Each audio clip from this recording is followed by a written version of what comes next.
ये ईश्वर, ये अल्लाह, ये मां का ही दूसरा रूप है।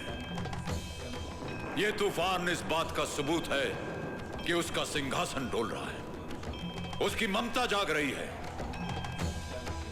क्योंकि जब उसकी ममता जागती है तो दुनिया वालों को अमृत पिलाकर सारा जहर खुद पी जाता है। भटके हुओं को राह दिखाने के लिए ईसा बनकर सूली पर चढ़ जाता है। मर्दाने की प्यास बुझाने के लिए गुरु नानक का रूप लेकर पत्थर के सीने से पानी पैदा कर देता है।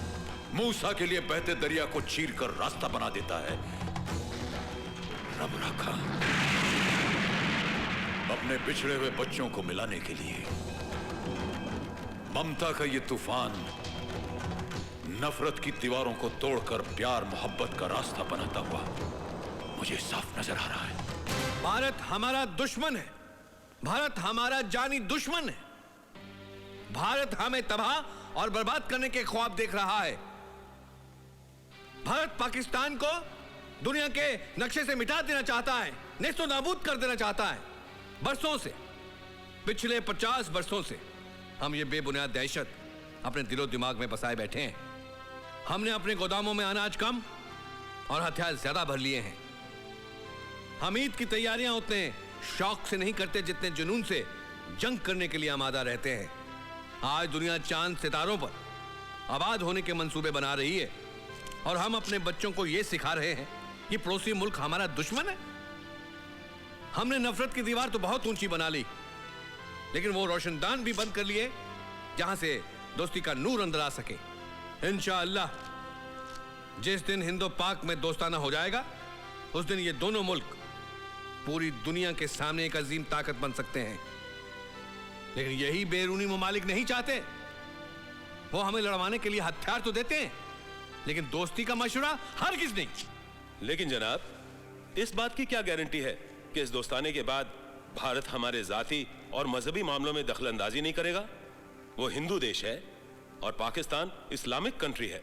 आपके मालूमात के लिए मैं आपको बता दूं कि हिंदुस्तान एक डेमोक्रेटिक मुल्क है।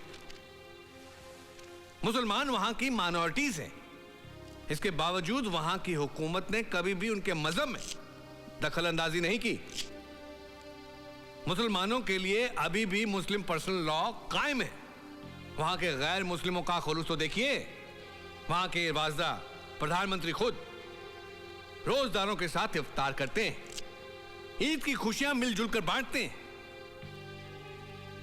नाउज़े बिल्लाह, शर्म की बात तो हमारे लिए यह है कि हम इस्लामिक मुल्क होने के बावजूद शिया और सुन्नी के मसलों पर कत्लेआम करते रहते हैं। जनाब, ये तो घर के झगड़े हैं, लेकिन पाकिस्तान और भारत का मिलाप तभी होगा जबकि कश्मीर का मसला हल होगा।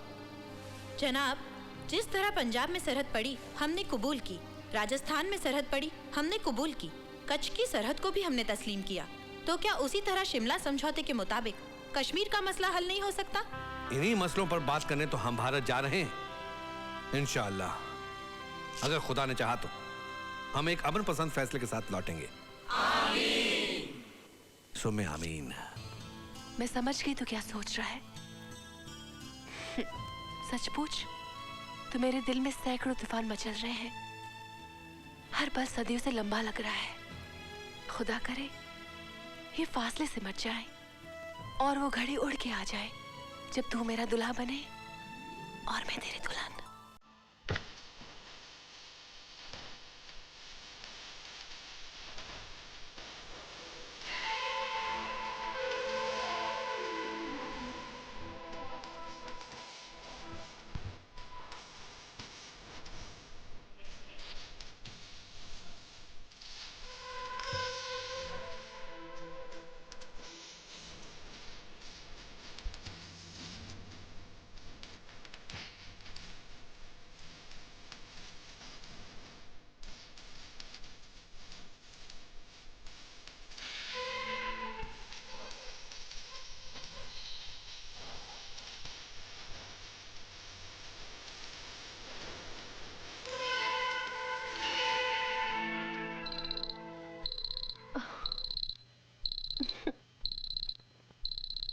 जब भी कोई अच्छा ख्वाब देखती है तो सौतन बीप बीप करने लगती है। मैं भी तो देखूं सुहाग के जोड़े में कैसी लगती हो। सच बताओ।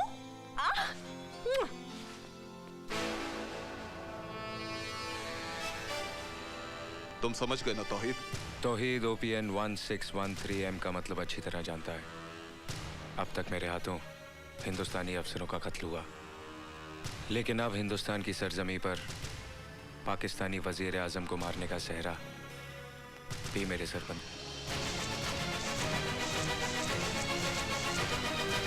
हमारी एक और बात सुनो Tauheed. Hello hello Tauheed, hello. तुम पाकिस्तानी प्राइम मिनिस्टर का खून हिंदुस्तान में करना चाहते हो ताकि इसका इल्जाम हिंदुस्तानियों पर लगे? कैसी बेसिर पैर की बातें कर रही हो? मैं तौहीद हूँ, तुम्हारा आशिक। सिर्फ अपनी बातें करो, अपनी शादी की बातें। मैं अपनी शादी के बारे में बात करूं, चाहे मेरा होने वाला शौहर इस मुल्क की सुहागनों को विधवा बना दे। मैं अपने घर के बारे में सोचूं, चाहे मेरा होने वाला शौहर यहाँ के मकानों को कब्र में बदल दे। मैं सुहाग की चुन्नी को अपनी आंखों में लपेट लूं ताकि लाशों की ढेर नजर ना आए, इन जोड़ों की इतना घंटा ना हो कि यतीम बच्चों की चीखें सुनाई न दे। यही चाहते हो ना तुम? ये क्या हो गया तुम्हें? हाथ मत लगाओ मुझे। मैंने सब अपने कानों से सुन लिया है। कौन हो तुम? कौन हो तुम? सुनना चाहती हो? मैं पाकिस्तानी तंजीम का खुफिया मेंबर हूँ। जिस होटल में तुम नाचती थी वो हमारा कंट्रोल टावर था, और जब्बार हमारे मिशन का सरगना।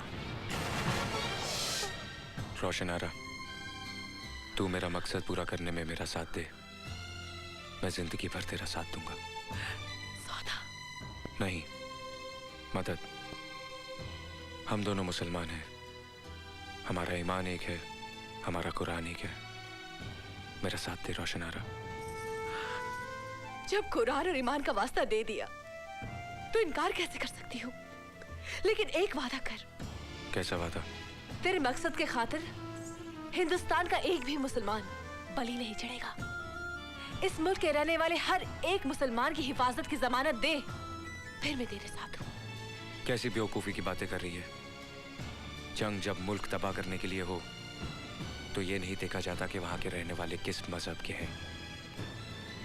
वो सिर्फ दुश्मन होते हैं। क्यों? हिंदुस्तान के मुसलमानों का कुरान अलग है और पाकिस्तान के मुसलमानों का अलग? अगर तेरी नजर में यहाँ के मुसलमान दुश्मन हैं, तो मैं तेरी दोस्त कैसे हो गई? एक दुश्मन से मदद की उम्मीद क्यों रख रहा है तू? क्योंकि मैं तेरा प्यार हूं। नहीं, प्यार का वास्ता देके मुझसे गद्दारी की उम्मीद मत रख। मजहब की आड़ लेके सरहद की जंग मत लड़। अरे रोशन आरा बेटी है एक मुसलमान की, जिसे पहचान है अपने ईमान की। प्यार तो क्या, जान तक लुटा दूंगी। मुझे कसम है अपने हिंदुस्तान की। ये क्या कर रही हो तुम? वही जो एक हिंदुस्तानी को करना चाहिए।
सब अंधेरा ही अंधेरा है।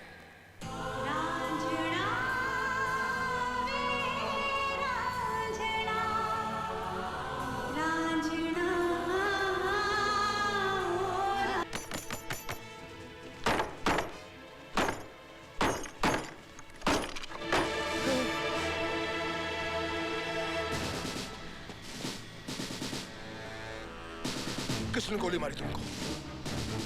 किसने मारा तुमको? इस फोटो को देखो। इसने मारा तुमको? इसने मारा तुमको? लेकिन क्यों? खतरनाक मिशन पे। मिशन? कैसा मिशन? OPN 1613 मतलब पाकिस्तानी।